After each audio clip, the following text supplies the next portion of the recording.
Aloha, y'all. Welcome to Organic Conversations. Yeah. Welcome, guys. My boy Nico Tournant. Y'all have obviously seen him before. He's got Healthy Mornings. He's the CEO and founder of that. That's right. Literally the best coffee in the world. I've been to the jungle and seen it myself with my own two eyes. It was a miracle of a surf trip to get bummed out on huge waves, way too big for us, and he ended up finding the best coffee in the world. Driving up a giant mountain and finding the best coffee in the world. So That's what happens sometimes. That's what happens. It's a beautiful thing sometimes to get redirected. Okay.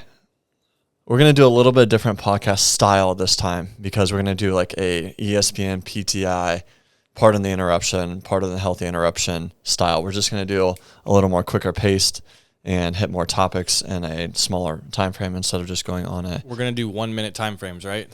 Something like that. Yeah, something like that. We're going to try, guys. Yeah, if it goes longer, some of these topics are a little bit more in depth, and that's okay. But yeah, those will be just more like hitting a bunch of topics and yeah, at the same time. So a little more short form kind of type of deal. But regardless, y'all that are hearing the whole podcast, you'll get a ton of knowledge and value out of this. So I'm excited. Okay. Yeah. All right, here we go. Boom. First topic.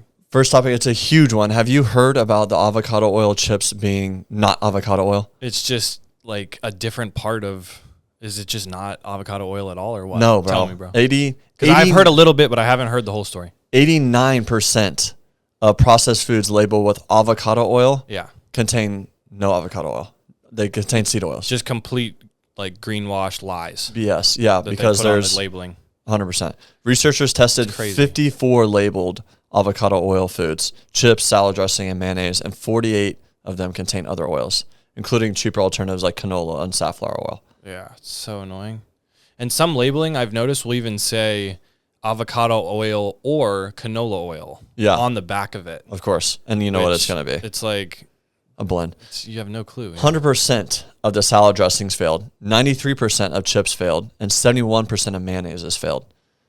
They analyzed each oil's natural chemical makeup and then compared it with authentic avocado oil. Olive oil performed very differently. The olive oil is a much older processing, and so their testing is older too, so they have more legitimacy. The avocado oil industry is kind of new, so there isn't as much testing around it. It's crazy you could just slap that label on and no one's checking. It's insane, bro.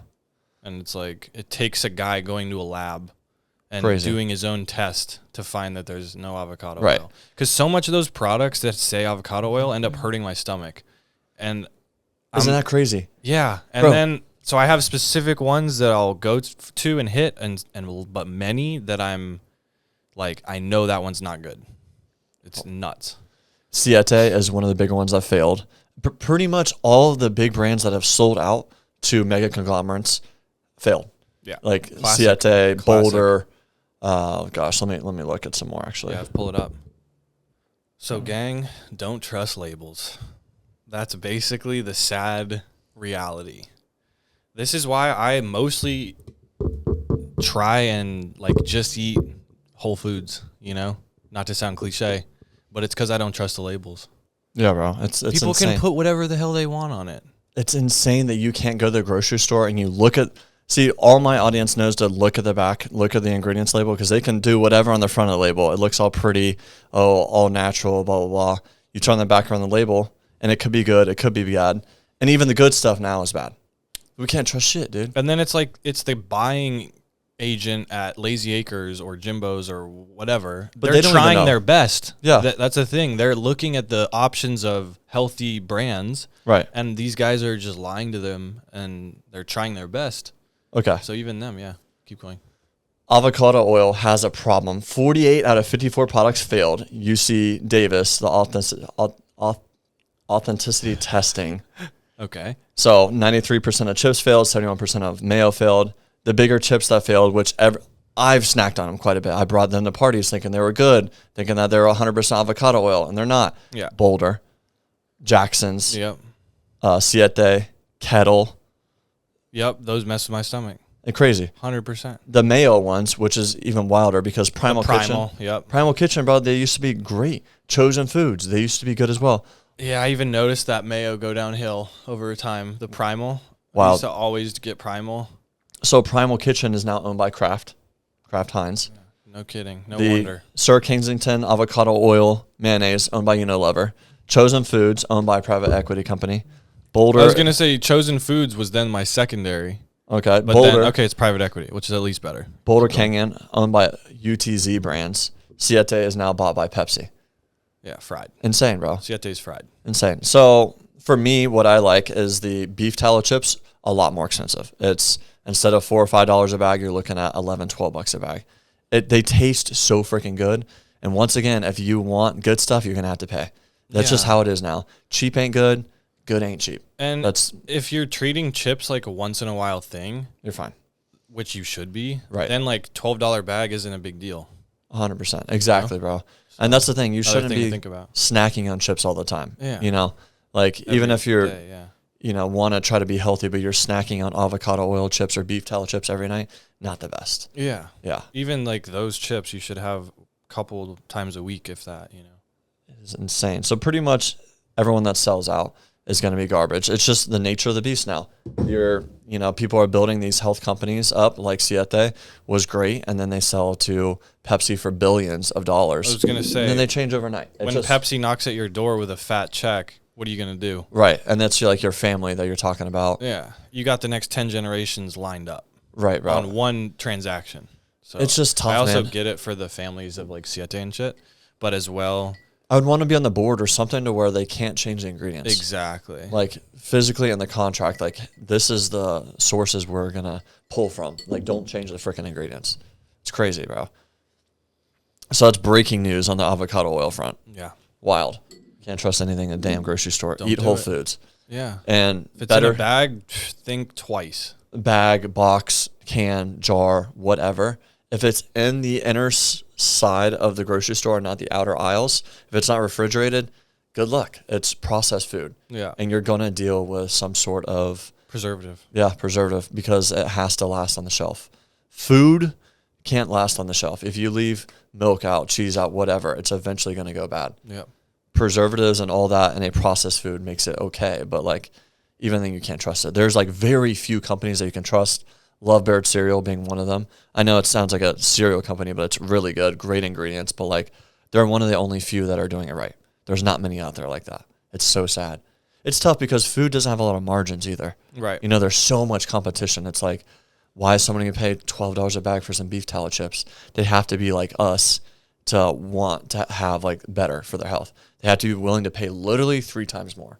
Yeah. And that's also what's tough. Like Organic Jaguar, my skincare company, we use the best ingredients. We source it all in the States, and it's expensive as hell, bro. Like our profit margins are thin, dude. Like investors wouldn't want to invest in us because they're so thin. As soon as profits are maximized, then it's like that's when things take a huge turn. As soon as you're doing things for the investors and not the people, your quality's gone. You've lost the whole mission and purpose. That's why publicly traded companies, like we said, with Pepsi and all this stuff, it's like inevitably there's a board of directors, a board of shareholders, and they're wanting every quarter to up profits.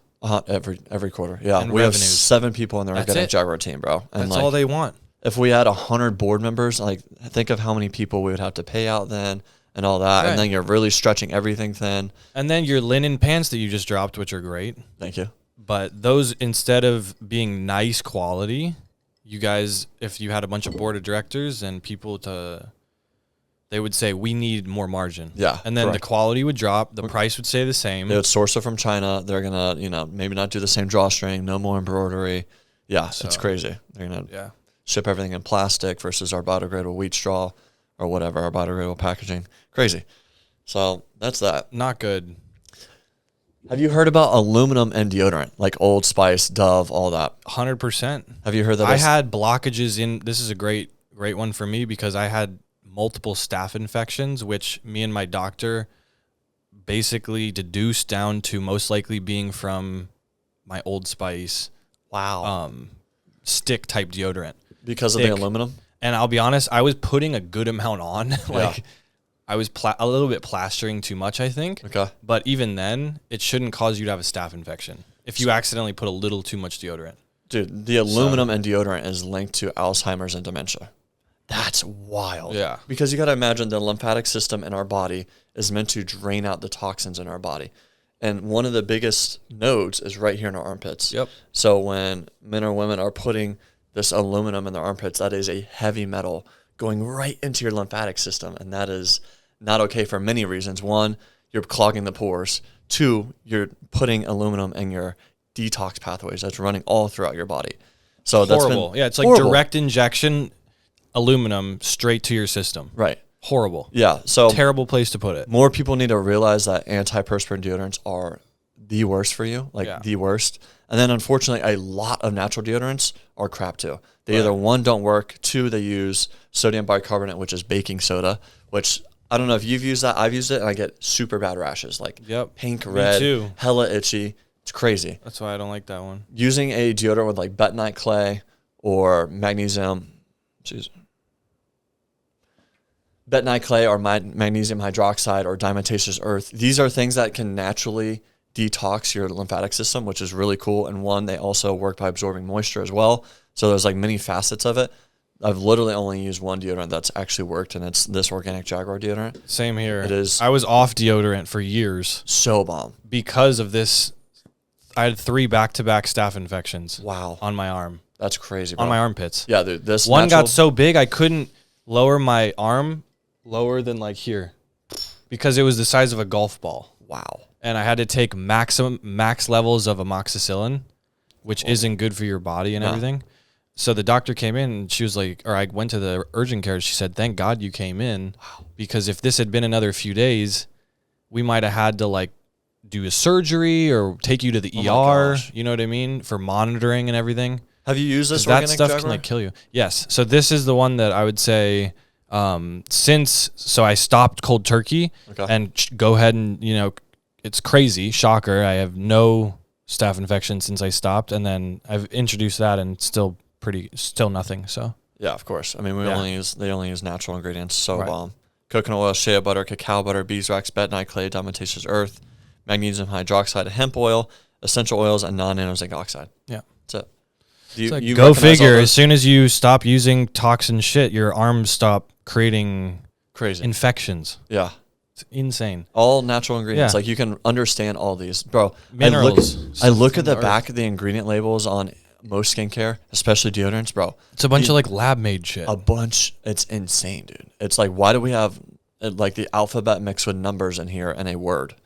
It's like, whoa, it's just, some people want to like thrash at me like, oh, how do you not know like this, like lab made ingredient, blah, blah, blah. It's like, dude, if I can't pronounce it, why am I putting it on or in my body? That is insane to me. Yeah. When we can use ingredients from nature that actually work, that are for our body or like natural. Nature gives us everything we need. It's crazy. It's crazy, bro. And once again, it's cheaper to do shit in a lab. Yes. It's easier to source shit in a lab.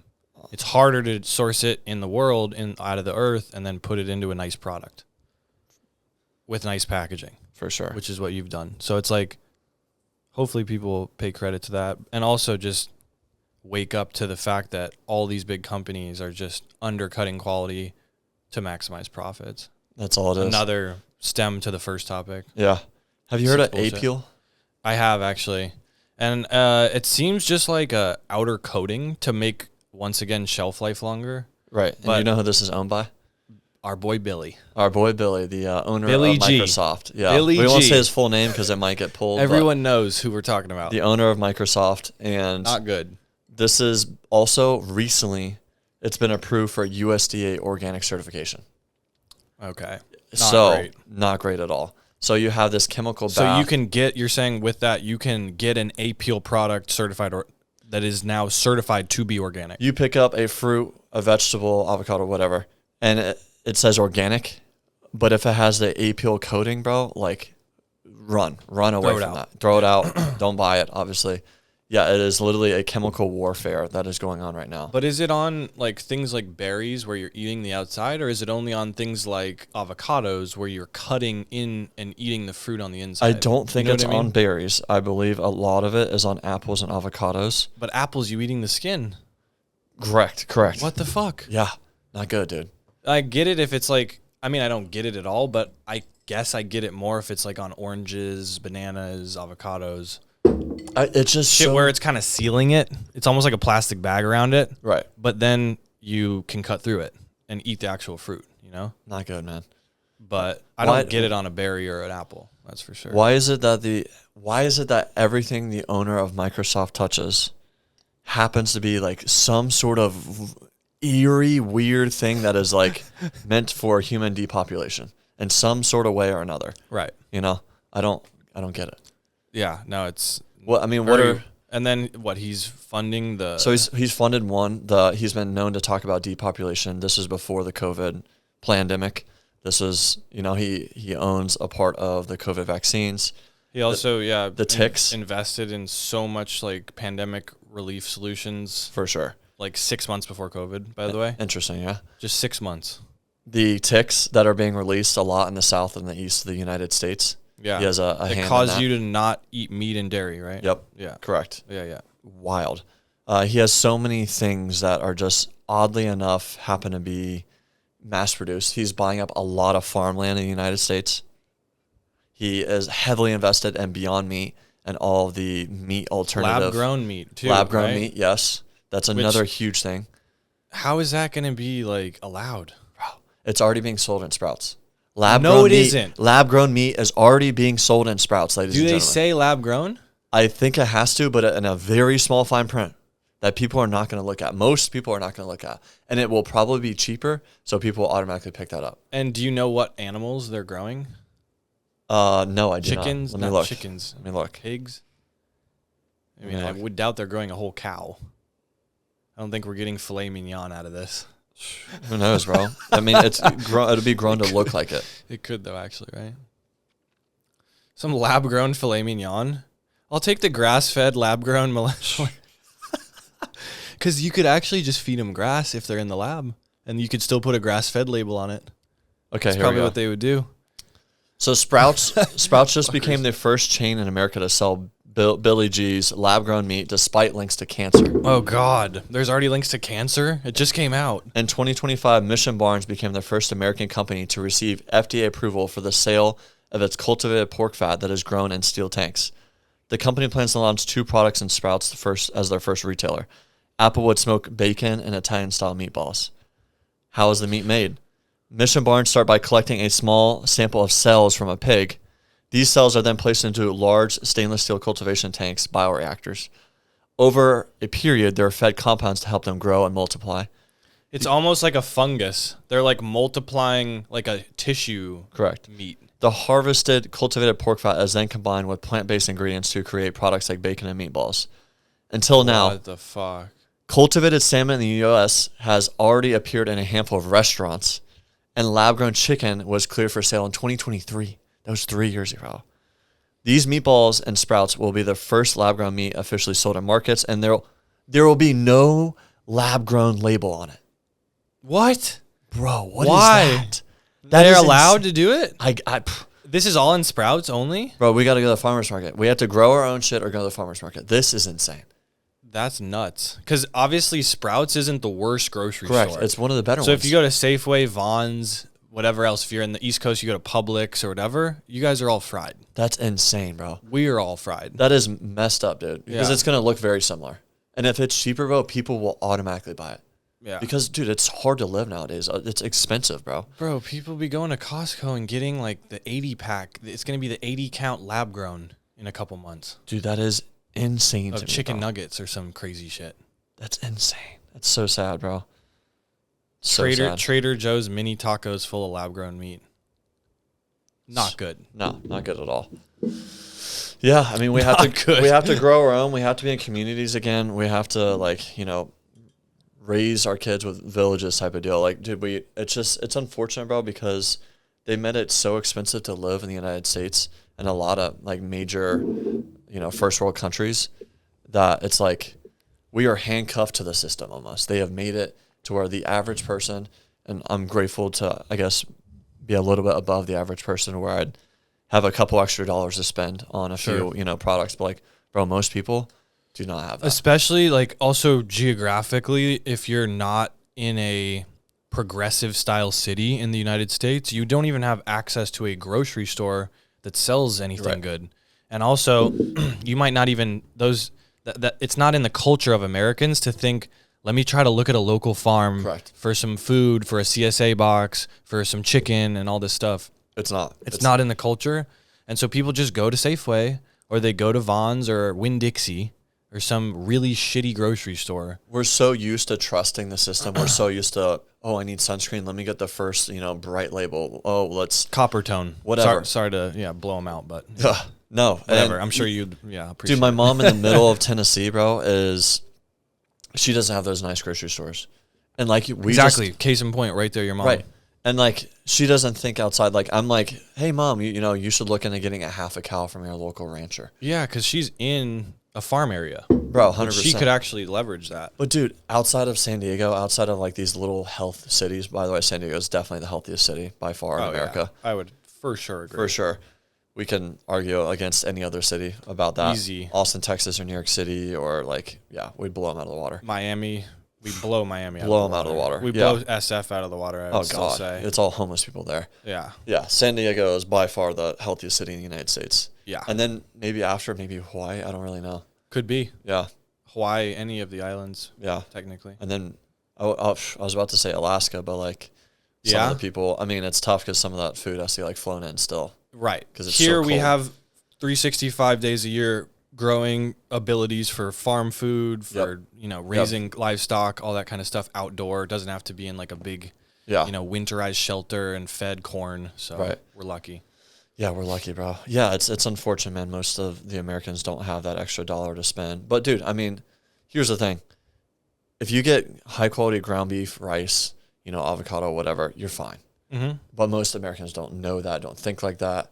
So, nope. And their diet is a bunch of packaged up meat. Yeah, hamburger helper or whatever. Hamburger helper, the pre-made patties that are frozen or whatever. Yeah. They're all going to be meat, but with a little extra preservative preservative antibiotics that. And the cows, the vaccines in the cows. That residually goes to the human being at the end of the day in some sort of shape or form. Like people want to talk about like even bamboo underwear because Organic Jaguar being like the biggest organic cotton manufacturer for men's underwear. Bamboo has harsh solvents, or even Tencel or rayon has really harsh solvents to get this wood pulp or this bamboo. Think about how fucking hard bamboo is. Yeah, it's like, how do you get that to be soft, bro? Insane amount of solvents. Wow. And and that residually, bro, will show up. Like, and cotton's already soft. Right. You go and touch cotton, it's like poof, it just falls off the thing. It's beautiful. That's what I'm saying. So we have to understand that at the end of the day, if there is a large manufacturing process, you are going to residually get some of those solvents, some of those antibiotics, vaccines, whatever, in our food or in our clothes. And yeah, it's pretty wild how much we have to go the extra mile to either be knowledgeable about this, to buy it, Mm-hmm. It's crazy. Yeah, thank God we got you guys, or like we're doing our own small businesses to counteract it. So what do you have? Okay. So this will tie perfectly in with where we were just at. So on August 10th, let me pull this up, FDA proposed a new rule to basically convert its generally recognized as safe notification program into a mandatory program. So this would mandate food and animal companies to put labels that actually are saying the quality, like it's an FDA mandate around quality. Okay, say that again. So, with more emphasis. Okay. More pizzazz. So on August 10th, the FDA proposed a new rule to convert its generally recognized safe notification program, which is already in place, which tells people this is a quality ingredient with little to no preservatives. They're basically proposing that this is going to be a mandate, and it has to go on labels. So on things like cereals, chips, all this kind of thing, where now people can, it's in their face saying this is a highly ultra processed food. Oh, interesting. Or this is a generally recognized safe food. The FDA did this? The USDA? FDA. That's surprising. On August 10th, like literally 4 days ago, Bro, 5 days ago. Most FDA things, when they approve it or reject it, is not good. Right. Okay, so this is actually like a step in the right direction health-wise, where the FDA is cracking down. So they're be basically more saying like Europe and places like that. So very processed foods that aren't really foods, that aren't good for us. It's saying quote, generally recognized as safe. That's what they're saying on that. Like, it's just going to be labeled that. It's going to be on, basically there will be on the healthier products that are using slim to no preservatives. Okay. There will be a FDA like stamp. This is a generally recognized as safe product, Okay. or this is not. And this is a highly ultra processed product. Wow. Oh. Where now the companies that are putting all this highly ultra processed preservatives and things, Red 40, all this stuff, it's going to be on the front, on like the label. Generally not recognized Yeah. as safe? Whoa. Where this is like highly processed. That's People can huge- make a quick choice like, oh, this one's ultra processed, this one's recognized as safe. Wow. Okay. And that'll incentivize right there the other company to just switch the products. That's amazing. Because if you have the bad label, you're fried. Whoa. Okay. So huge. that's a thing. If the FDA puts on a label where like your product is fried, like, and they're making it known to the public that this is a terrible product for you, that company will change the ingredients so that it doesn't have that disgusting label on the front, you know? We've noticed already with like Doritos, Lay's, and all that. At least I have when I go in the chip section just to like look at stuff. There's Cheetos now without natural dyes or artificial flavoring and stuff like that. So they're slowly, like, people are understanding and educating themselves more, whether it be social media or what have you, or In-N-Out actually just took away a bunch of bad. We'll talk about Red that 40. Okay, yeah, we'll talk about that. But that's the same vein of people like huge conglomerates seeing the other side of this and saying, actually, we can capture a large market share by being healthy and appealing to people that are in that health world that care, you know? That's really cool. That'll inspire the other people that don't do health to think about it, you know? So, yeah. That's wild, bro, because the FDA usually doesn't do things the healthy way. Yeah. So that's shocking to me. That's really freaking cool. And it's probably a little bit of a generational thing. Like our gen is stepping into power a bit. Yeah. And they're, I'm sure, in high-ranking positions now in the FDA. And they're saying, guys, enough's enough. The research is the research. You can't, like, lie to us anymore. We need to help our population. Right. And you see cancer rates in the States, and then you see cancer rates in Europe, and it's night and day. And the only difference is the food. Right. Because the pesticide, it's all the food system. It's the food system. Food system. So it's the pesticides, the way it's picked way too early, and nutrient depleted soils. Yep. Monocropped soil. And then it's stored on a shelf or in a grocery store versus a local market. A lot of Europe is local markets where the products are like days old. Wow. If that. You know, that's the beauty of it. It's way more fresh. Fresh food. They love fresh food because it tastes better. It's tough because I feel like then it just happens to be healthier. Yeah. Sorry. That's okay. I feel like the American government, it's tough because, one, they're probably extremely heavily funded. They are by big pharma, by big food, by big ag, right? Yeah. And so it behooves them to do things the not so good way. But at the same time, you know, a lot of these major first world countries, Japan, China, America, Russia, our population, repopulation rate is going plummeting. The replacement rate. The replacement rate of human population is plummeting. And so it's like, okay, if America still wants to be a, quote, superpower, then it better get its population at least a little bit more healthy and the repopulation up again. Exactly. And what's scary is the repopulation rate, bro. A lot of these younger kids are not, because of social media and all that, are not going outside. They're not having conversations with the opposite sex. It's so scary. They're not having sex. They're not even like going out and drinking and like having a little fun, which sometimes leads to sex. Right. You know, and it's like at some point the corrupt systems of big food, big ag, big pharma, and then America's government wanting to be a superpower, somewhere in between there has to be a little like give and pull. They have to stop lining their damn pockets with, you know, the fucked systems and 100%. Start realizing that our repopulation rate and our health rate needs to be that leads on. To more like to be a substantial country and to have that replenishment rate go up, like that just ties in with, like you said, healthier living and getting people detoxed off of too much TikTok and Wi-Fi and sitting inside and not being socialized enough. You know, that's a huge trend is people are, like you said, just not socializing. Not at all. So it's like to have a powerful nation, you need to get healthy. Yep. And make sure your populations are procreating. I want to say the biggest problem we have in America system-wise has got to be food. Yeah. because America kills it. That's why I'm always so disappointed when I come back to America. I love so much about it. But when I'm in Europe or Costa Rica or Nicaragua or El Sal, my stomach feels 10 times better. The food tastes 10 times better. Yes. The little like sandia juice, the little watermelon juice that we get in Costa Rica, you can't find it here. Nah. And all it is just watermelon and ice. Right.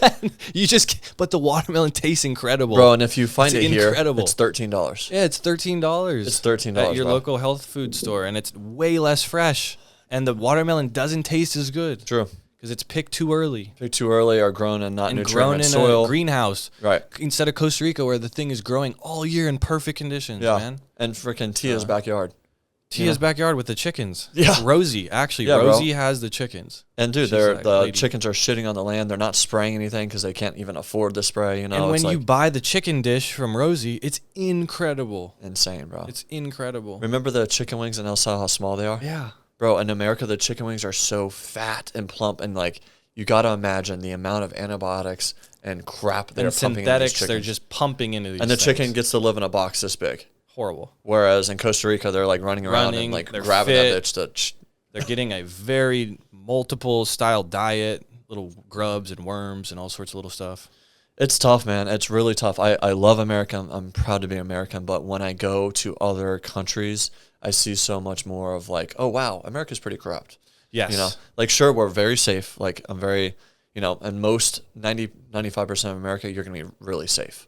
Yeah, You and we gotta- have modern advancements. Like, Correct. Our standard of living is maybe the highest of the world. Because Our medical system. I rented a place in France in March, and even a nice place, the fixtures and the things, it's not like the same as the U.S. Yeah. So We're doing a lot of things right. That's where like capitalism does, you know, it's like the innovation here is like very high. The medical system, if you were to break your arm, this is where you want to be. You don't want to be in the middle of remote Fiji or something. 100%. You know, there's All definitely that pros and cons. life-threatening care like that. But like everyday life here in America, you are on a uphill battle. Even if you are rich, you are on a uphill battle.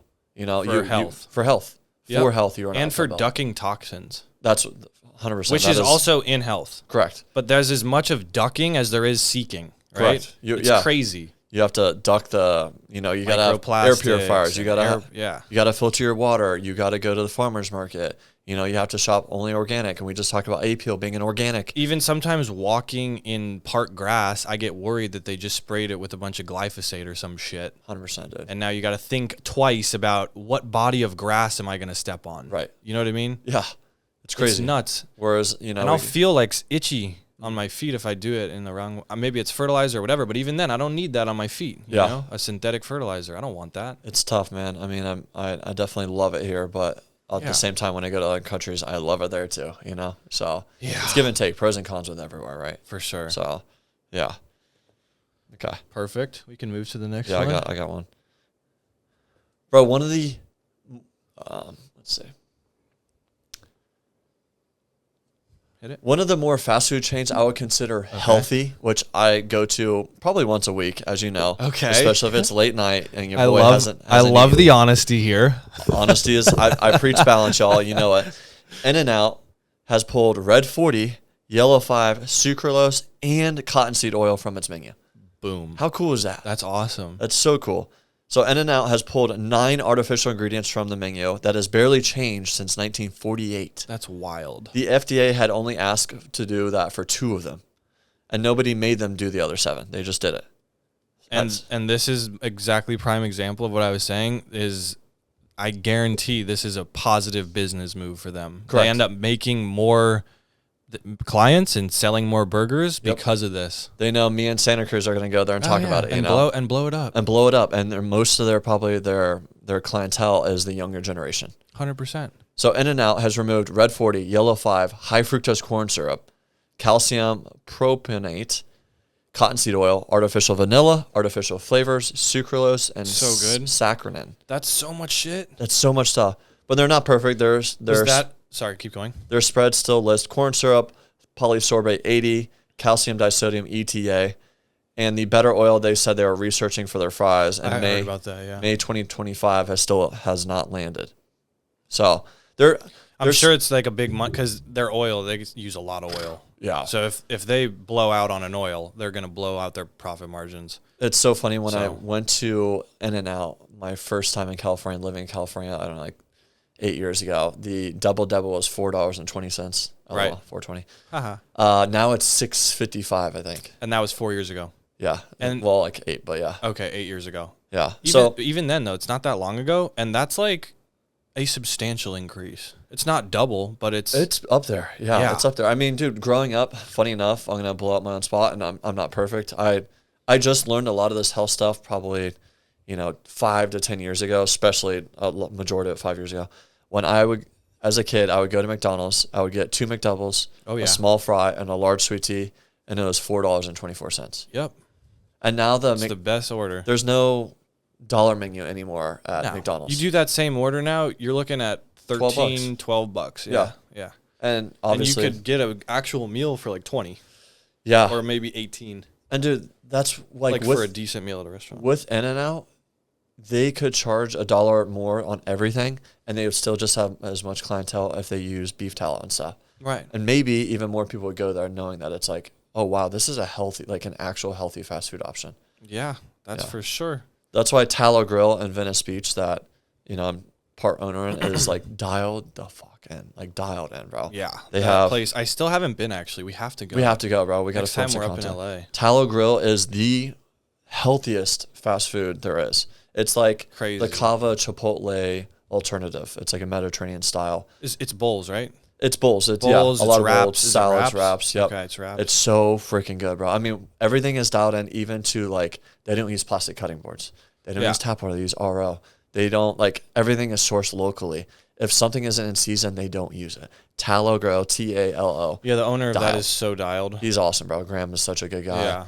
And that's what we need more of as founder-led businesses with transparency. That are like within communities. Yes. That they started it because of their own health problems, or they saw a purpose in it, or whatever. Of course. And it starts from an intrinsic value. Yeah, that's why I started the coffee too. I love it, dude. Yeah, so it's so cool, man. There is better alternatives, but unfortunately, few and far between. Yeah. So, yeah, good on In-N-Out, though, to switch all their crap. Yeah, really. It's like now at 1 a.m. when you're getting home from the airport and you, like we did the other day from Hawaii, and we're, like, screwed on food. Yeah. At least we have something. Yeah, at least, yeah, In-N-Out's, like, one of the better. And Chipotle, too, even though, they use seed oils and stuff still. It's still, like, you're getting... Cava. I try to hit Cava over Chipotle. Yeah, but they're not open, like, hella late, yeah. But even such, you're getting a protein-rich food. Like, right. Protein and rice and some veggies. That's what you kind of need. That's great, yeah. There's something I had the other day that was, like, very, like, protein-rich, and it was, like, pretty cheap. I'm trying to think of it. Like a faster food item? Maybe. Yeah, fuck, I forget. It might have been the Filipino place. I forget. Oh, well. Probably was. You've heard about the tick boxes in the South, right? I have. Bro, and how they're scary. It's scary, and how they're popping up in random locations on random farms, forests, all that kind of stuff, and it's leading to like billions of ticks spreading. It's crazy. And they have a disease in it, I believe, that immediately as soon as you get bit by it, you are allergic to dairy and meat. So weird. That is insane. I'm just Googling right now who's dropping off the tick boxes. Perfect. Do that. In the Southwest. Because it seems insane that, like, landowners would accept a tick box on their land. Like, I highly doubt these people are putting it on private property. You know what I mean? American landowner accuses unknown helicopter dropping boxes of ticks on their farm. Bro, right. That's what this says, too. That's insane. Wait, he has a video? Yes.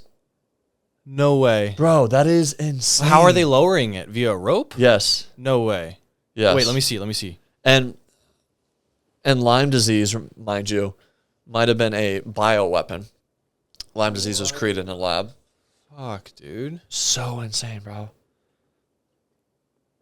Yeah, viral videos and posts on TikTok, Facebook. Blah, blah, blah, blah.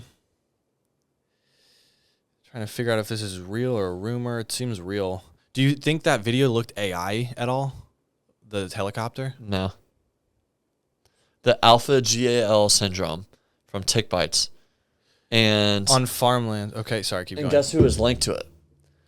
Billy. Billy G, the owner of Microsoft. Billy. Why are you doing this, Bro, Billy? He has openly Just talked be about, rich and chill out somewhere, Right, dude. Stop, bro. Just go on an island, You bro. made Excel in Word. Yeah, go do some other things, bro. He's openly... Sip a margarita and relax, brother. Yeah, bro. He needs more than that, dude. Come on.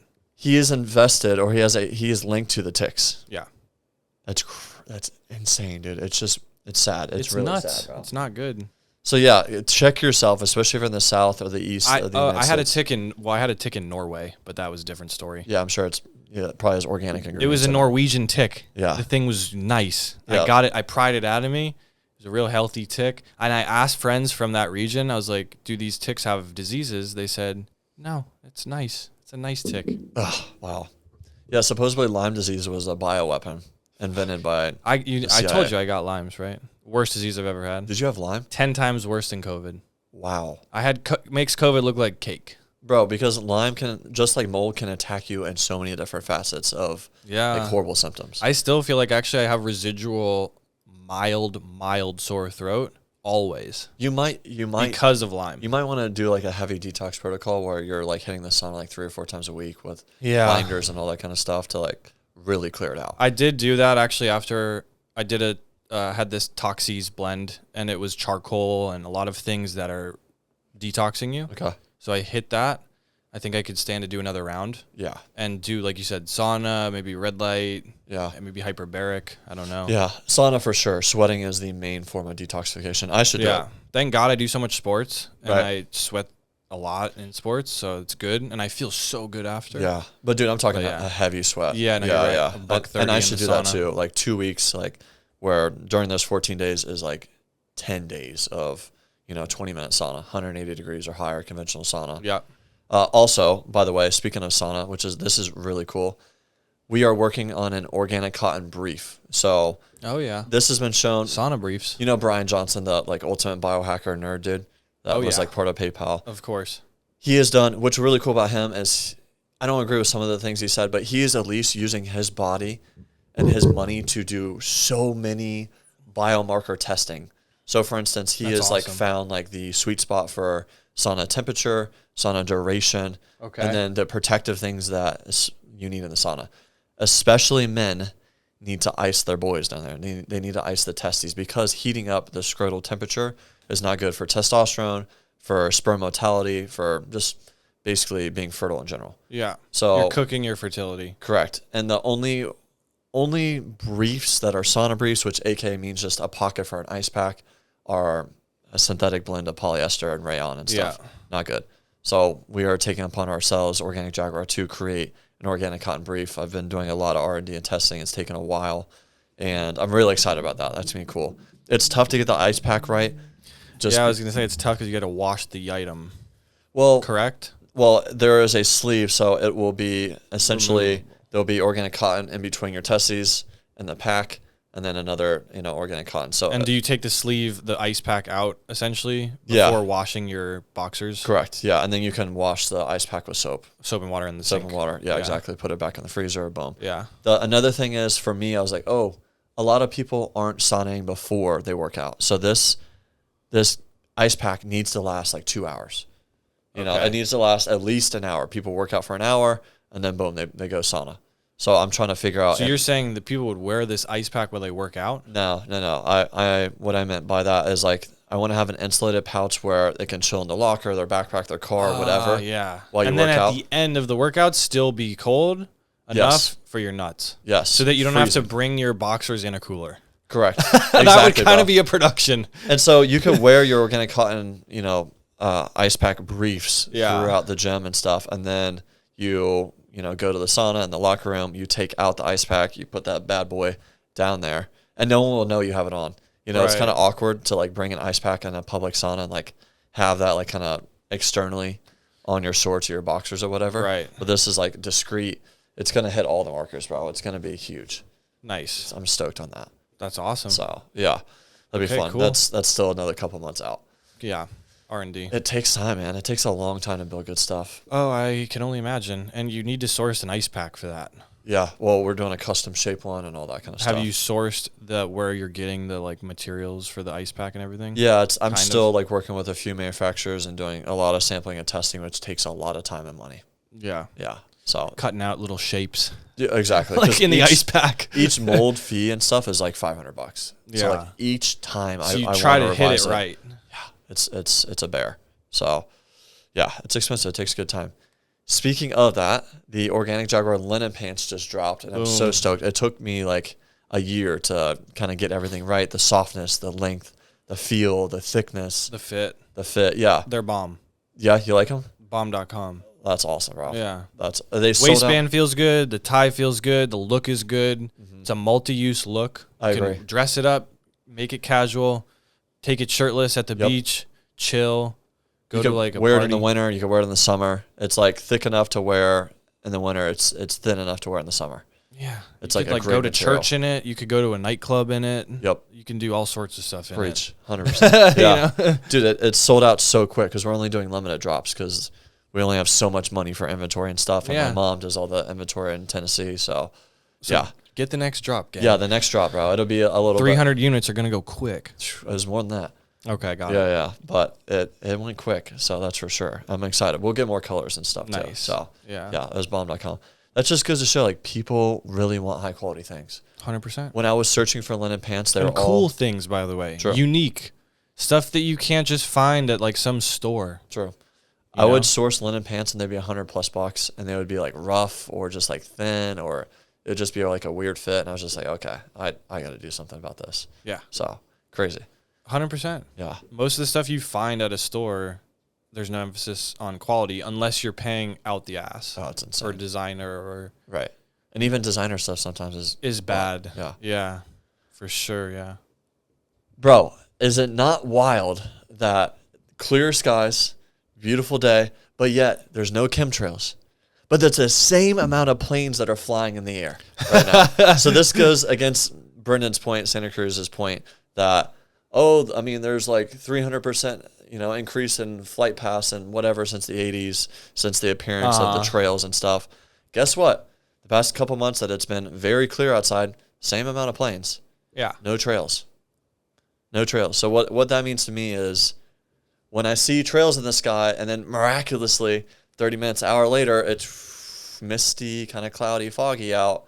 Weird. I'm kind of surprised that he's as doubtful on it as he is because the government's saying that they're doing it. No, he knows that we have geoengineering and stuff like that, but he might not agree with the frequency. Because I have I fly paragliders and all sorts of stuff like that. I have friends that fly planes for Delta, for all these nice airlines. They do say that some of these are contrails from ice crystals. For sure. But that is... But those disappear. That is a percentage. There is other stuff where this is a chemtrail. Bro, I see contrails all the time where, the plane goes, it's a little trail, it's gone 10, 20, 30 seconds later. And I've seen a lot here in California. Why in California, we have a massive drought issue. Yeah. Why would they not do it if they have the technology? Right. And if they've had it since Vietnam?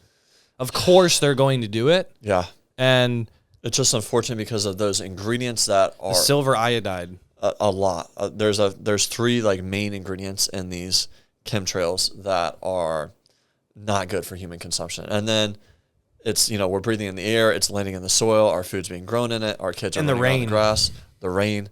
It's not good. Which it causes the weather to rain more. And so inherently the rain will bring it And I'm down. not a crazy conspiracy theorist. I just see what I see in the skies. And when I was growing up in Florida, I didn't see any planes with trails running out the back. Right. And then weird crisscross hashtag skies. And I think also in Florida, we don't need rain. If anything, we get floods and stuff like that. True. I think out here they're targeting more because we have droughts. But they're doing it in Florida too. My good buddies in Florida say they see it all the time. I can see that, especially in the non-rainy months, say the winter or something. And in fact, Florida Governor DeSantis banned chemtrails, banned geoengineering. Did he really? But okay, there you go, DeSantis. The state government only owns 5,000 feet in altitude. I was just going to say, it's because we always talk about airspace and paragliding. Yeah.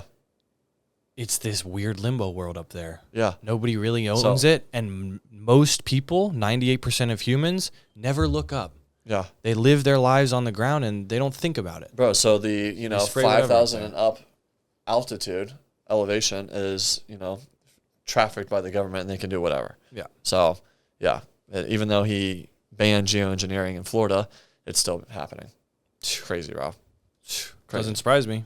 Not at all. So, classic. What do you got? Okay, next one. No yawning. Buddy had a fun night.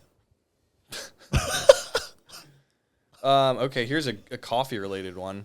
So, scientists, Texas A&M, this is July 19th. Texas A&M scientists may have uncovered why coffee has been associated with the lowering health risks associated with Alzheimer's, Parkinson's. That's been a known fact that people that regularly consume coffee have lower diseases like Alzheimer's, Parkinson's. Yep. Now they're figuring it out. Basically, they figured out kind of why. The compounds in the coffee appear to activate NR4A1, a receptor that helps protect cells from stress, inflammation, and damage. Interesting. And chronic illness is mostly caused by inflammation. So it's not just the caffeine, but it's the coffee compound itself from the plant that is associating with the NR4A1. Wow. Which is really, really good, and it's protecting your cells. And basically, they may have found that this is the reason why. Okay, now. So now it's becoming like hard fact that coffee is a superfood. Healthy coffee is a superfood and can really help you lead like a long, healthy life. It's got to be, though, that compound in not quality grown coffee, roasted coffee, dry coffee, whatever, not quality, has less of that compound. I would agree. Got to be. There's definitely probably less of the compound and less bioavailability. There's going to be less minerals, less antioxidants, which I'm sure are all playing a role, right? Right. Within the receptor and the NR4A1. Most people, I feel like, drink coffee for the get up, for the buzz. caffeine, the buzz, the awakeness of it, but they don't realize that very high quality, good source coffee can lead to having more compounds of beneficial things for the human body. So it's like, and coffee makes me feel great. Like I feel energized. Good coffee for me does. Good coffee. Because, dude, when I've had bad coffee in the past, I immediately have to go to the bathroom. Yep. I have the jitters and shakes. I'm almost Stomach in like, stomach ache, true. Oof. And I'm almost in like a weird bad mood. Like it's just really weird to me. Like and you'll get an like anxious a crash. You'll get like a crash too. And I don't get anxious. And like, dude, when I've had Starbucks and Dunkin' in the past, or even just like a random coffee shop that's just not good source bean. Yeah. Which is 90% of them. Correct. Because they got to No make one realizes margins. that. Yeah. They're trying to maximize profits. They're also trying to pay a staff of 10 to 15 people. Right. Yep. That's the facts. They got to make money. People aren't willing to spend $7, $8 a glass for some good stuff. Some people are. Yeah. The people that know that, hey, high quality coffee is important. Is extremely important. Extremely important. And it's tasting 10 times better. It's just like food. It's just like skincare. What you're putting in and on your body. If it's quality, it's going to help you. If it's not quality, it's going to hurt you. That's it. That's it. That's just it. It's like crazy that it's such a foreign concept, I find. But a lot of people don't know that, not all coffee is grown the same. People don't, before I launched my business, I had no clue I didn't what either. the process was around how the coffee gets to the barista that's making it. Right. You know? There's such a humongous process that the consumer doesn't see. Gap. Huge before they either buy the bag of coffee or go to the barista and order a latte. They don't understand that, the genetics of the coffee plant. Oh, the soil that it's grown in. Oh, the plants and trees that are next to it, giving it life and biodiversity and protecting it from itself from diseases and pests. Oh, the seasons of the year. Oh, the altitude. Oh, the air quality. Oh, the not only that, but the picking of it, the when it's picked, the drying of it, the roasting of it, the packing of it when it goes to other countries, how long it's being shipped, when it's like what type of bag it's in. There's literally so many variables. I just point out 10 freaking variables. Yep. And nobody knows of that. They just know, hey, can I get an iced latte? Hey, can I buy these beans that are on Sprouts shelves that says organic? And a lot of people actually like when they see the word blend, which always shocks me. Because say you're buying a Costa Rican blend, medium roast Costa Rican blend. What that is there's a commodity exporter in Costa Rica that literally has farms from everywhere dump massive piles into a warehouse Of their low grade beans. of the low to mid grade beans that are, and it's hardly sorted, and they're just grabbing whatever and putting it in the bag. Yeah. And they're like almost greenwashing it like it's a special thing, like a blend. No, this actually, if you see blend, you should run from it. Yep. Because you instantly know the quality has not been vetted, because that commodity export importer, he's just dealing with like 50 or 80 farmers. Yeah. He has no clue It's if just they're leftovers. putting organic stuff or not organic or whatever. No clue. Not at all. No clue on the strain. That's why they don't try, a lot of coffee brands don't try to tell you the strain because they have no clue. They have no freaking idea. And the guys buying it are 3 people away from the farmer. Yep. And they have absolutely no clue. Preach. And it's like, that's why, like, if you see single origin, that's huge. And then if you also see like single strain or single farm, that's also huge. Huge. That's single farm, I think, is the biggest because, Right. once again, single origin can be greenwashed. You know, It if could it's be from- like a region of Costa Rica. right. Not even a region. It could just say Costa Rica. Yeah. And it's like, okay, well, there's 3,000 freaking farms in Costa Rica, and then probably 2,500 of them are non-organic, Yeah. monocropped, you know, microwave dried, Right. not like roasted with a huge machine. That's not, yeah. It's 100%. crazy, bro. 100%. So this is, it's cool. I guess to stem back to our point, it's really cool to actually see like coffee being fully on the map now as a vetted health food. Coffee can be a vetted health food by far if Yeah. it's high quality coffee. Yes. And if I don't, like you said, like a lot of coffee shops and grocery stores that have coffee beans, if I don't see like the person sourcing it from the exact farm, I can't trust it. I can't trust it, dude. So like I am so grateful to have gone to the source of a couple of coffee farms in Central America and learned about the whole process. And literally the only one I trust because I've seen it with my own eyes, felt it, ate it, drank it, ate it being the coffee berries. Yep.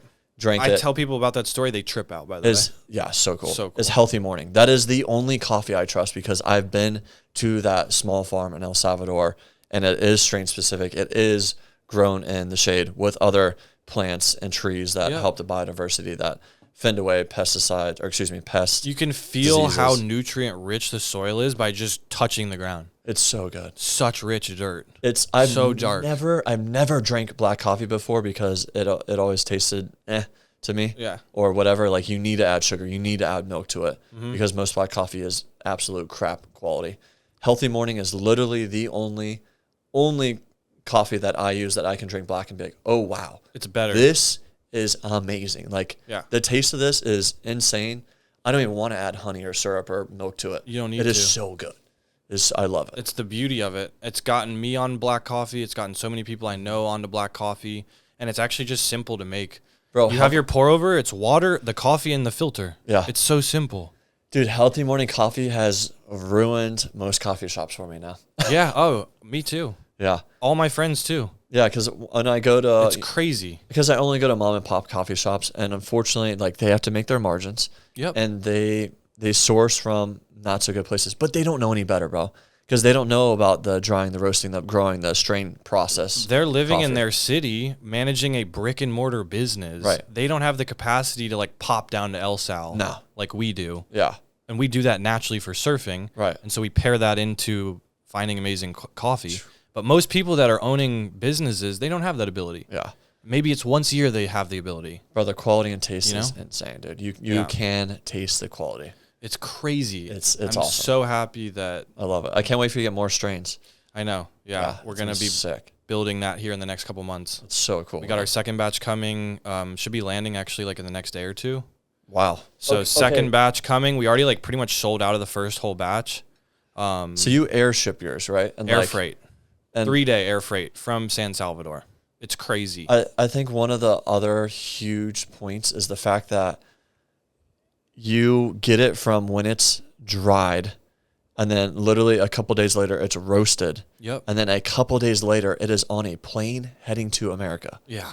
That is the quickest, unless you go to the farm yourself and get a bag and fly back. That is the quickest you're going to get it. Like 100% and the freshest. 100% the freshest, dude. Because you go to Sprouts, you go to Lazy Acres, you go to any grocery store, bro, that bag of coffee has been in that bag or a big 50-pound bag for 4+ months. Yep. Easy. And it could say like the roasted date, like, 2 months ago. But, dude, the coffee before it was roasted was in a bag sitting for months. Many months. And most likely it was in the tropics in a moldy environment in a warehouse. Yeah.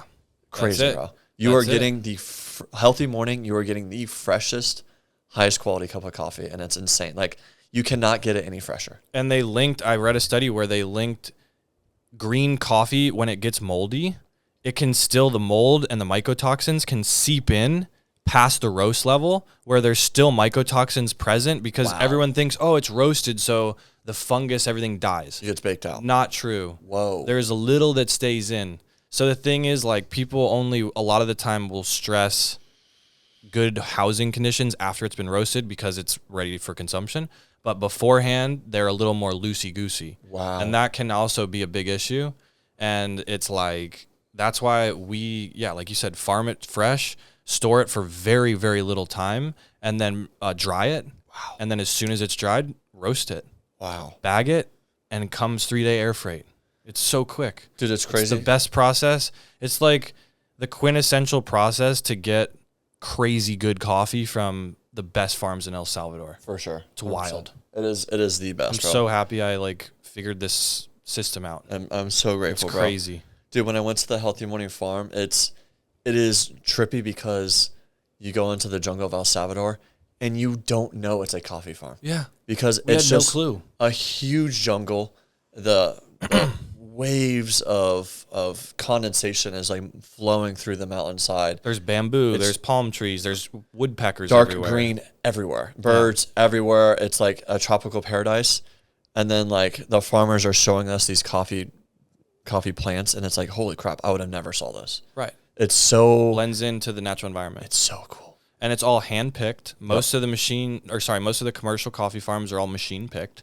So that means they're getting beans that are overripe, underripe, not in their optimal state. The hand pickers only take the optimals, leave the overripes or discard them, and then leave the new ones to grow more. And then they'll do a new round. You know? You're paying locals the highest salary, way more than anybody else in the area. They earn way more for that. And then the machine pick ones, the low crop quality, that has to be monocrop. That has to be in rows because the machines have to go through up and down rows. Yep. The Healthy Morning Farm is literally in a freaking jungle on a mountainside. Right. That you're like climbing up and down like weird angles and like there's no rows of anything. Right. And rows, sure. Could they fit more plants if they had rows? Of course. Of course. Would it take away from the quality? Of course. Yep. So it's like, once again, if quality is the mission, everything looks different. As soon as profit driving is the mission, the wheels fall off. Yeah. So cheap ain't good and good ain't cheap, fam. Yeah, that's it. And if you're drinking coffee every single day, once you have a great cup of coffee, that's, the great sourced cup of coffee, you won't go back. Yeah. You will pay the few dollars every time. A lot of the people that I've had taste my coffee say, like, this has ruined me in the best way ever. Like, same. I had no clue I loved coffee so much. I also had no clue coffee could taste so good. And it's like, dude, yeah. So I'm super blessed to be able to deliver this to people and know that I'm delivering them like the absolute best product that you can get. So, bro, the new generation of kids are cooked. Yeah. Are extremely cooked, bro. I was in Locked In last week, which is Santa Cruz Medicinal's. Yep. His Locked In thing where he has a bunch of influencers, and a lot of them are 19 to 24-ish, that younger generation. And, bro, they went through a moderate workout from a professional wrestler, but believe me, he was going extremely easy on them. Dude, they were throwing up after. They were like couldn't move for like 20 minutes. I'm telling you, dude, it was an average-ass workout. Yeah. And, bro, that younger generation, I am extremely worried about, bro. If we were to get in a real war, a World War III, dude, I would be very worried about our military, about our health of our country, dude. Yeah. Like, big time, bro. Believe me, a lot of younger men, women that follow me, y'all are pretty dialed in, like, for sure. Yeah. But the average American, Gen Z or whatnot, cooked. It's not good, man. It is not at all. Like, I'm dude, surprised that they don't have more like illness or depression or suicide or whatever. Yeah, bro. They're not having sex as much. They're not going out at all. Yeah. They're extremely depressed. They're extremely like, pale. They're not healthy. Their metabolism is fried. They DoorDash everything. Bro, it's insane, dude. It is so sad. It's I'm scared, bro. It's really the showcasing of, I think, like the diminishing returns of technology and the effects of too much technology. Because if you're living in the 80s on a Friday night, are you going to sit in your apartment and read? You might either read or you're going out with your friends. You might read, but you're probably going to leave your apartment. Yeah. And if you leave your apartment, you might meet people. Yeah. And like and that's learn the only about way to life, meet people. you know? Yeah. And so these days are, they have no sense of weird, man. It's weird because they live on, whether it's, what's that one where you're like mining rubies and you're like in a wizard world? Oh yeah. Not War of the Worlds, but it's not World of Warcraft, but yeah, I know what you're talking about. World of Warcraft, yeah. And there's many other RuneScape or whatever other crazy things. It's like they spend their whole world is in a different world. Correct. Or it's in the cloud. If there was some type of weird demonic thing to like mess up our younger generation, just like through the system or whatever conspiracy theory thing, it's working. I would say, getting kids addicted to living their brain wavelengths in another, not even in reality. Bro, they don't know what hardship is either. Like I talked to one of the breakfast places I go to often. You know what it is? Yep. The GM there, he's like, dude, these Gen Z kids don't want to work at all. Yeah. And like they'll call out sick all the time, and they just aren't hard workers. And it's like, dude, it's scary because they don't know what hard work is. And that is a primal instinct in us human beings that you do hard work, you get rewarded. That primal reward system now is gone.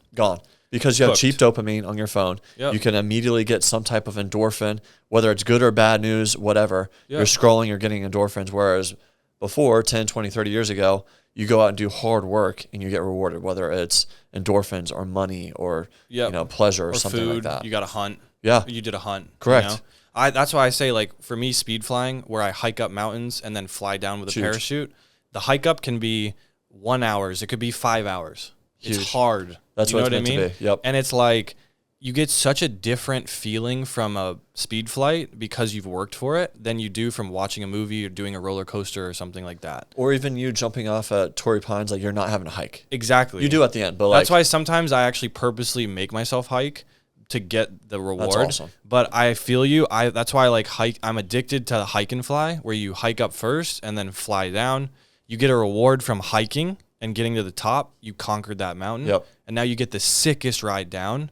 And like I call it like anti-reels. It's the things that are the polar opposite from sitting and scrolling. Yeah. You know? I love that, dude. We're not meant to have things handed to us. We're meant to work for them. We're human beings. We're meant to work for them, whether it's food or water. That's obviously way back in the day. That's prehistoric thinking now. But like even my company I started, Organic Jaguar, if someone gave me millions of dollars to start it, I wouldn't care about it. I wouldn't like love the reward I get now from it. Whether like now, like, excuse me, let me rephrase that. I was never invested. So like I spent my last of my $1,000. I had maxed out 3 credit cards. I really was tooth and nail for years being in the red. Yeah. And like, bro, I have so much of a sense of like passion and purpose and love for it. But dude, if it was given to me, I wouldn't care about it. 100%. You know, like we're meant to work hard for things. Yeah, you'd have, and dude, you see it in trust fund kids or spoiled kids or whatever. Yeah. Even people with like a ton of money, we're not meant to have that much money. Right. We're not meant to have everything given to us or people bow down at our feet. Like we're not meant for that. I think it's so healthy for the brain and for your self-worth. Yep. To work for, whether it's your job or your hobbies, to work hard. Yes. And that was actually something that I was going to talk about, is doing something that you can master at a very high level that you can always dwell on in hard times. Like say you got a death in the family or something like that. Like scrolling reels isn't going to help. No. But if you are a bicycle athlete or a marathon runner and you got a death in the family, well, you can channel some of that crazy negative energy into your sport, your outlet. Yep. And or say someone's talking down on you or whatever. Well, dude, I just ran a half a marathon or a full marathon in the mountains. I know that I'm not a piece of shit. Yeah. It helps you give yourself some identity and self-worth. And I also think that that's huge. And it's something that the new gen is not doing. And they're wondering why they're anxious and depressed. Well, guess what? You're sitting on TikTok and Reels on IG, and then you're looking around and getting jealous because this guy's out in Saint-Tropez on a yacht or whatever. It might be his dad's, might be his freaking dad's yacht that he just used to generate a couple million followers and sell some bogus course that he's making.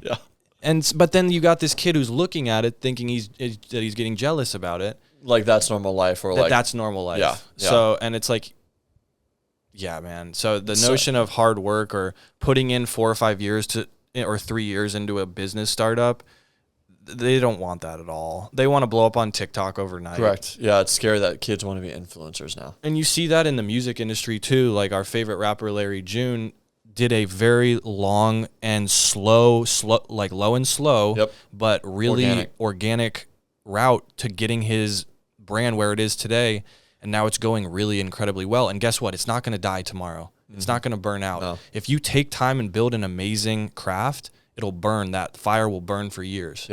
If you do a quick overnight blow up, you could burn out in 2 days. Yeah. Look at Island Boys or whatever. True. You know what I mean? You're right. These guys. Low and slow is always the best way. Yeah, man. And it's like, sure, you might get lucky and you might accidentally hit big on a TikTok video, go viral and think you're the shit.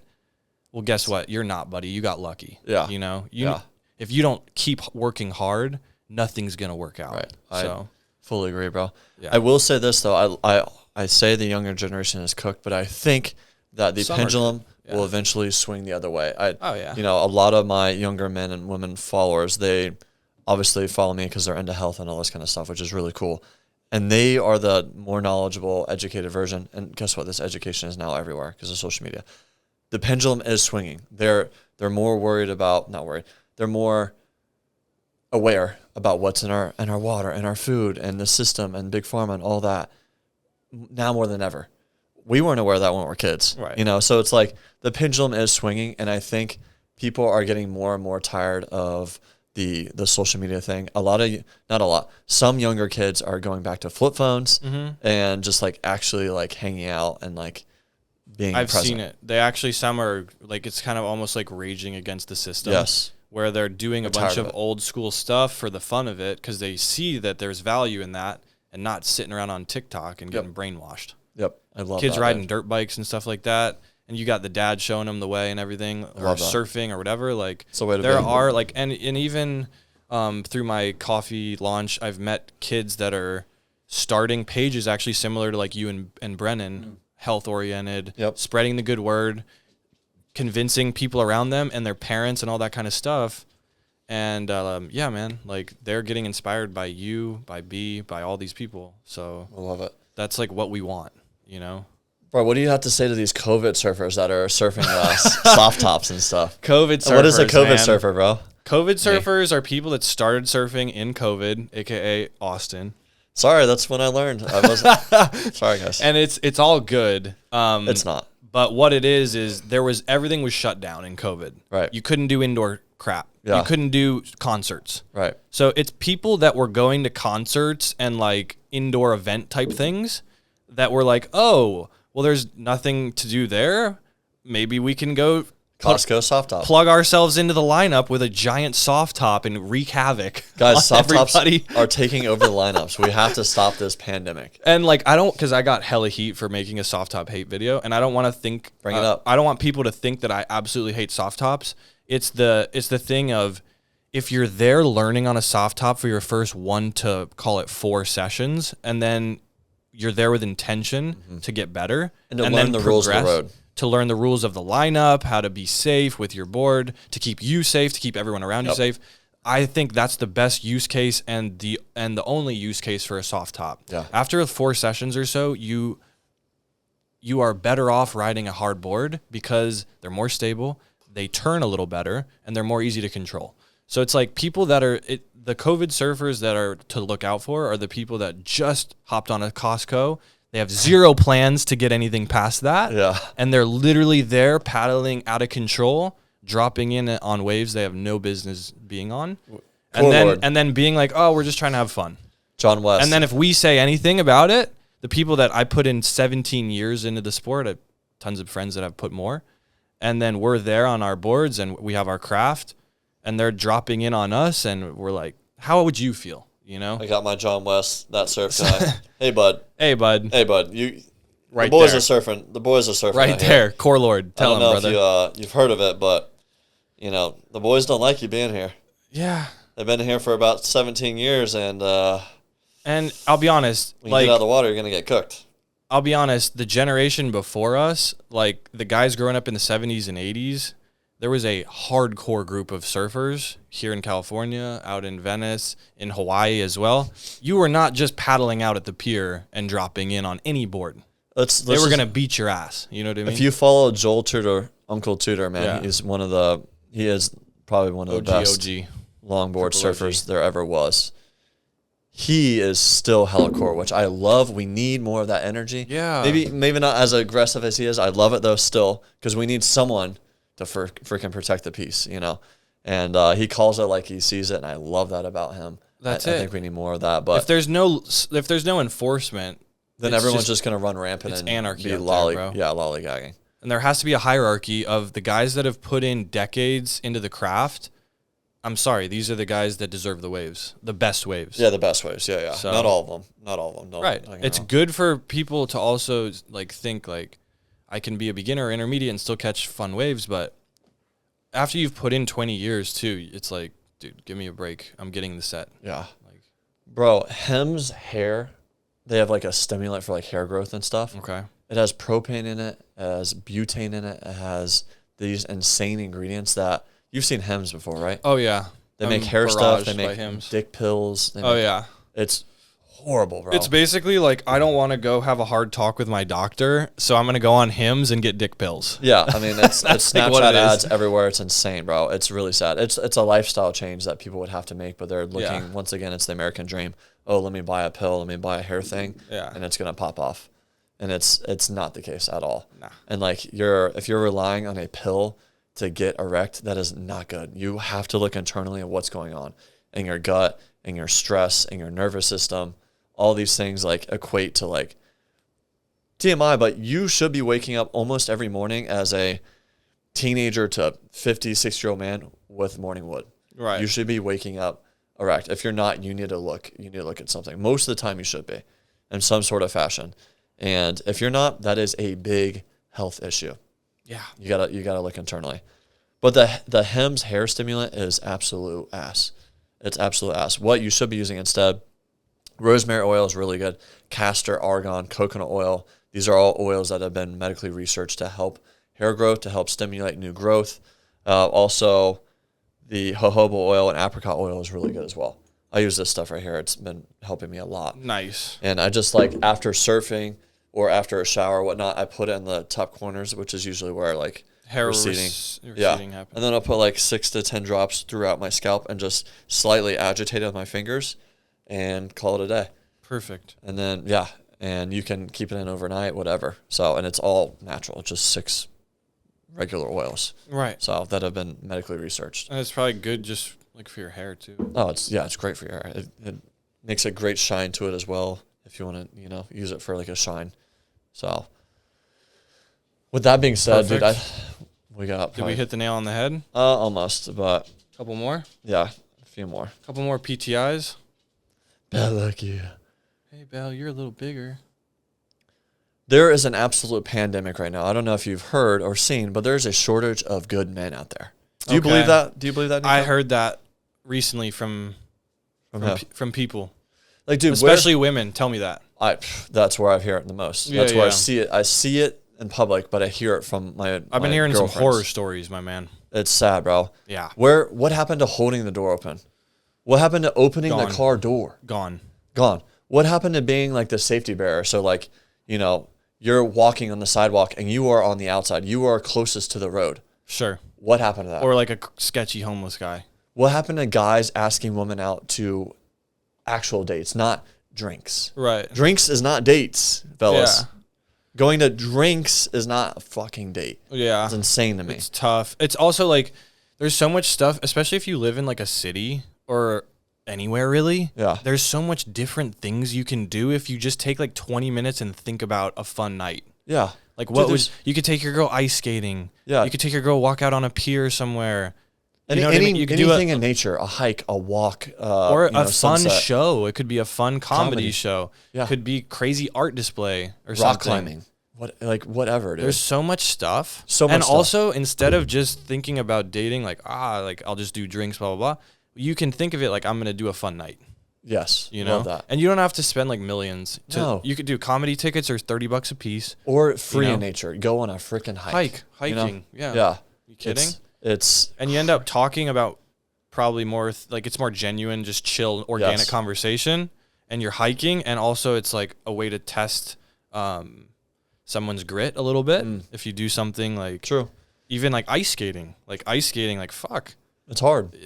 It shows different people's sides when they're in a unfamiliar situation, and that can be actually help. It could be like 3 dates in one. True, you know you're what right. I mean? And like when they fall, like how do you react to like picking them up? Yes. And then like how do they do with like a little bit of like turmoil? You know. Exactly. Yeah. Yeah. So I think if you take 20 minutes to think about what do you do in your life, and how can I have a creative date, that helps a lot. I love that. Yeah, like go on freaking Instagram or TikTok and look up good date ideas. You got ChatGPT now, guys. Go to Michael's and get some watercolor and a canvas and go paint some freaking dumb thing.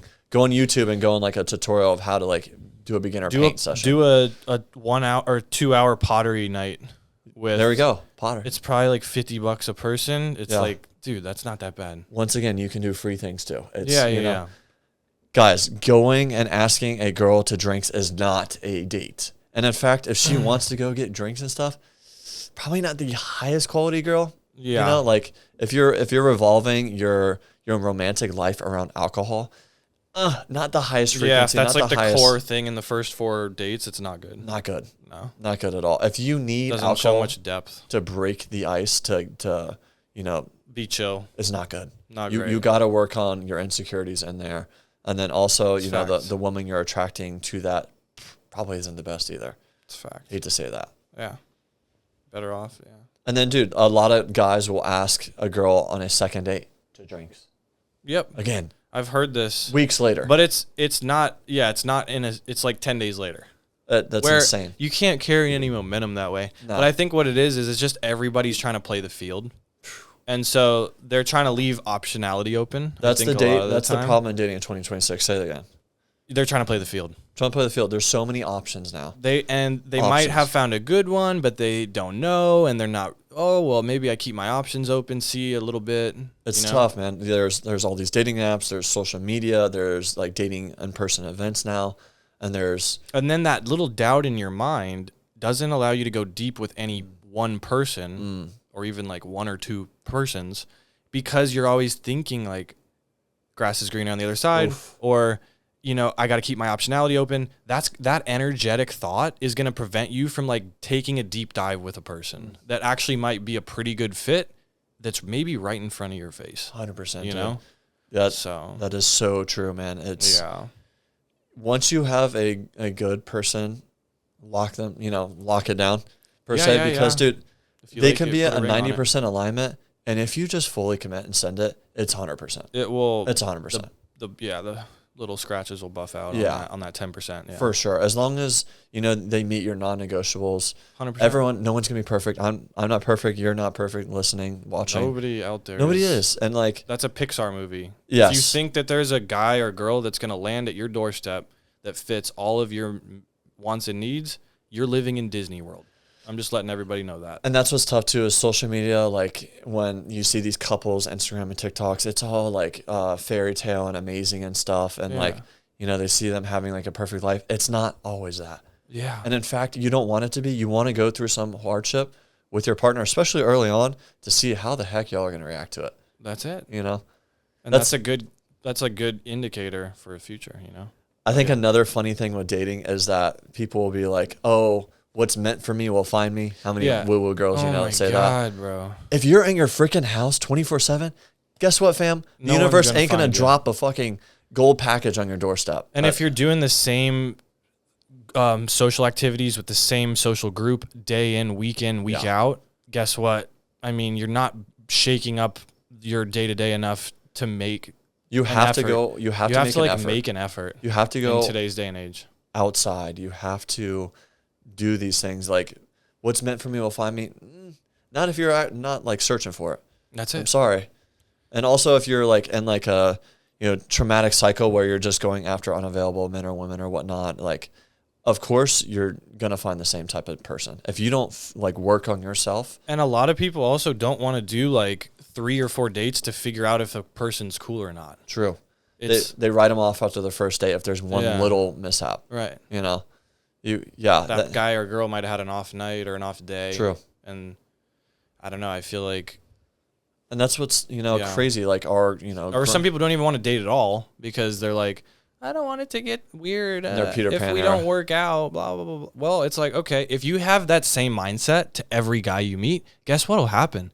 You'll never have a partner. Never. Ever. Or if it doesn't work out, I don't want it to be drama infused. Well, guys, if you like are two grown adult people that are mature, you should be able to have a few dates. And then if things don't pan out, if you see each other at an event a month or two later, don't act like it's like the end of the world. What are we in 5th grade? Right. That's fine. Guys, we're like in our 30s or late 20s or whatever. Like, let's start to act like it a little bit. Yeah. I don't know. That shit's weird to me. Yeah. Crazy. Yeah. Dating in 2026 is interesting for sure. So, but dude, there's still good men and women out there. Oh, for sure. So, yeah. They're definitely out there. Let's see. Oh my gosh. Have you heard of flock cameras? Little, yeah. It's like seems like the British cameras that are just like everywhere that are spying on people. Right, and similar to China, where these little black cameras. I've seen them on the highways here in Southern California, bro. Damn. Yes, like littered in the middle of the highway, and they're like tagging people's license plates, and it's essentially government surveillance. What are they doing with that data? They're not telling us. Of course. Yeah. Of course, and you know how good cameras are. We have a freaking iPhone that has a 24 megapixel camera. Imagine these cameras that they're state of the art. They're probably picking up freaking every license plate that goes by. Oh, for sure, and recording and face. Dude, how much surveillance do we need? No, it is insane. This is another reason I'm like, America's great in some facets, and then damn, we are really dropping the ball in other areas. And it clearly it's crazy because there's a literal example, like real world example, what's happening in Europe with the cameras, and it's not good at all. No. It stifles everything, bro. In the UK, you'd make a bad Facebook post about the government, they'll take you to jail. Oh, wow. Yeah, you do that in China. In the you're UK, dead. Yeah, like you'd maybe expect that in like Iran or something, but it's like, guys, this clearly is an overreach of government, and clearly overreaching governments don't work out. No, look never. at the U.S. versus the rest of the countries in the whole world. Right. The whole premise is slimmer government. Correct. And I'm know what I mean? I'm not left or right. I don't give a fuck about politics. Neither, yeah. I don't care. It doesn't help anyone really. It's the two wings, same bird. Yeah. The more governing power that they have is not okay. Like, right. The more government is not okay. One is, other than like, the military and stuff, when is it okay to have a big government? It's not. Yeah. The people are the bigger the government, the more problems we have. Correct. And you don't need to take note of people's license plates. What are you doing with that? Oh, dude. Nothing. Oh, and it's more than just license plate. I can guarantee that. Or facial recognition and or whatever. The flock cameras, how much further are they going to keep going? And there's no pushback on them.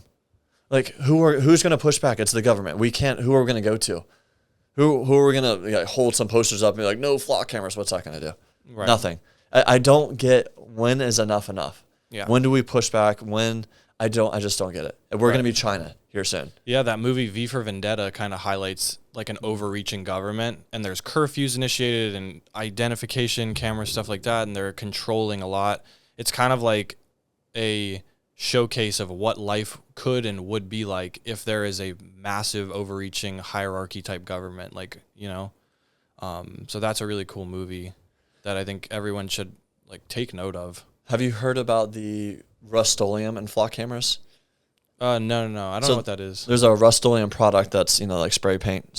Okay. It's 214944 is the serial number. And supposedly it's a semi-transparent spray that you can spray on your license plate. I'm not saying to do this. Don't buy this.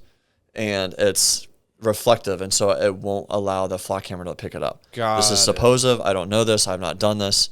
But supposedly that Rust-Oleum product, you spray it on your license plate, and voila, the flock hammer can't pick it up. Now, I've also heard... Leave it to Reddit to find a quick product. Right. I love that. 20 minutes later, they got a subreddit. I've also heard in Florida that this could be like a misdemeanor for, if like the police find that or something. I don't know how true putting this the is. Rust-Oleum on? Correct. But a misdemeanor, it's like nothing. Yeah, well, I don't know. So probably worth it. I wonder about that. Dude, Amazon stopped selling the product. Because they good. Sold out. I'm sure, but it's good when Bezos made a quick few bands off of it and then got out. He got out, yeah. So that's crazy. It's funny. So like more research and studies are showing health and longevity associated with light exercise. So for a lot of people, they don't exercise because it's like this big mountain crazy thing they don't want to do. It's so hard. It could be like literally an 8-minute walk. We've lost it as human beings. Like think about what you would do if you lived in like a tribe. Right. And you're in like the rainforest. You couldn't walk 8 minutes, you would be dead. Yeah, you're going to like walk to go grab water. You're going to like walk to hunt and pick berries and shit like that, or climb a tree for wood. Right. So it's like, just do that shit.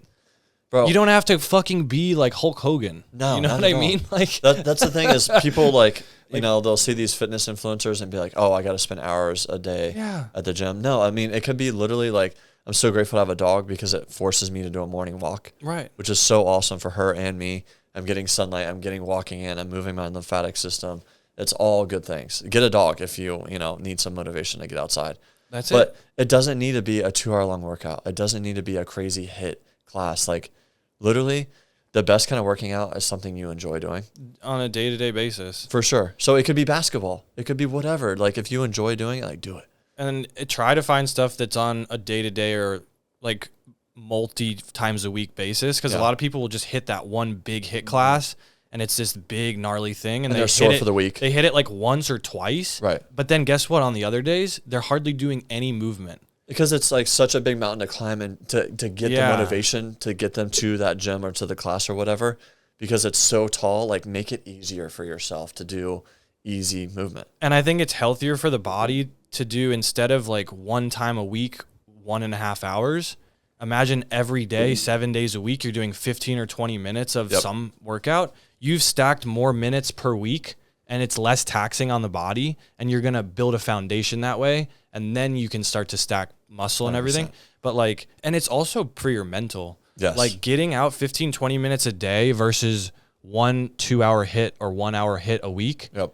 You're giving that steady like endorphins for your mental and for your body and for your metabolism and health. It's the charging you. It's the biggest productivity hack is to do light movement. Right. Whether you've been in your office chair for an hour, 2-3 hours, go outside for a 5-10 minute walk. That's even just a stretch in the sun or something like that. Yeah. And it feels like I have it ingrained in my routine. Mm-hmm. And now after the end of a 3-hour work block or something that I have, I feel like my body is craving that. Mm-hmm. I need to go walk. Yes. I need to go ride my skateboard or my bike or hit the gym or something, because like once you have it as a standard protocol, like anything, your body gets used to it, and if you don't do it, it's weird, Yeah. So it's like make a healthy habit a standard protocol for your body, and so that it feels weird if you don't do that. Make the bar easy to hit. Make it so easy. So you can knock it out of the park, and then it's like, oh, you gain confidence when you hit those goals, those targets. Yeah. And then you're willing to put that target a little bit higher. Instead of like, I have someone in my family that yo-yo diets and like does goes hardcore in the gym for like a week. Right. And then doesn't go to the gym for months. Yeah. And because they put that bar so high, they got the motivation to do it, and they do it, but it requires a lot of effort and a lot of motivation. But if you brought that bar way down to where it's that simple, easy walk, and you start to gain that confidence, those patterns, that habit, it's so much easier to increase that capacity. And then you get the momentum. Yes. And at the end of the day, it's so nice mentally to say, I did my goal of the day. Yep. I did the objective. Yep. Accomplished. It was an 8-minute walk, and I did it. Boom. You know what I mean? Huge. That's and endorphins. And a lot of people don't even realize an 8-minute walk is like most of the time more than a half a mile. Like for me, I walk pretty quick. I can walk about a mile in like 11 minutes. So I leave my house at... I don't know about that. That's pretty fast. Yeah. 11 miles per hour? You're walking 11 miles per hour? It takes me about 11 or 12 minutes to walk a mile. Okay. I do it at the gym all the time. Okay. Bet. If you're walking at a good clip, Yeah. Okay. 100%. Hell yeah. So it's like you leave your house, 10 minutes, 15 minutes later, you've almost done a mile. Wow. Or you have done a mile. Yeah. It's also like, it's not nothing, right? True. It's so easy, but yet it's something, and you gain positive mental feedback from that, and then you can build momentum. I can't believe they're putting petroleum, crude oil, in lotion. Like most of Aquaphor, Lubriderm, CRV, if you look at it, the second ingredient, water's the first ingredient. It's watered down. Right. The second ingredient is petrolatum, which is literally crude oil. It's the byproduct of the refining industry. And they're putting that in skincare products, dude.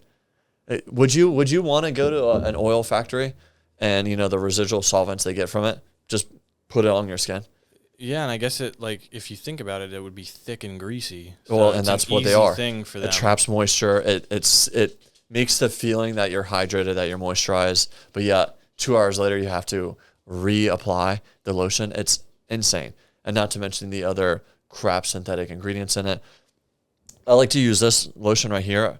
It has extra virgin olive oil, water, local raw honey, vitamin E, rosehip oil, mango butter, beeswax, essential oils, and elderberry extract. I get so much. I literally wear that. What is this? Lotion, the OJ lotion. Organic Jaguar Natural Body Lotion. Okay. I get so much compliments on my skin. Bro. People are like, bro, like, what did you do something? I even had someone ask if I did Botox. Wow. Yeah. Yeah, dude. It's literally, my skin glows, my tattoos glow. Yeah. Like I don't like going out of the house without it. I'll put it that way. Feel you. I'll put it. Yeah, I'm like addicted to it. Bro, I'm addicted to this. Organic Jaguar Natural Body Lotion is insane. It's like, so good. I absolutely love it, dude. I can't go without it. And in fact, I like buy 2 tubs every time. Yeah. Because it's that fire. No, so I couldn't agree more. It literally looks Face, like hands, body. Smells insane, and it looks like icing for your body. Yeah, the smell, it's almost like, it's kind of like tropical. Yeah, it's a smell that you want on you. Yeah. A lot of lotions I find give off like not the best smell, or a neutral smell, or just something weird. Or like fruity, kind of like Lubriderm. artificial. It just doesn't feel or like smell good. This one smells so good. It's crazy. Yeah, you literally Feels like good. want it on you.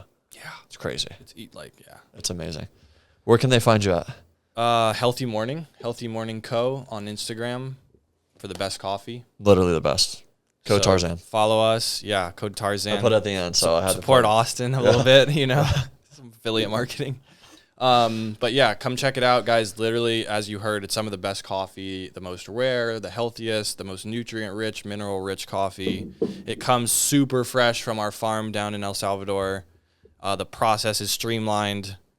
It's as fresh as you can get it. There's really I don't think any other people doing the process as quick and fresh as we are. Not at all.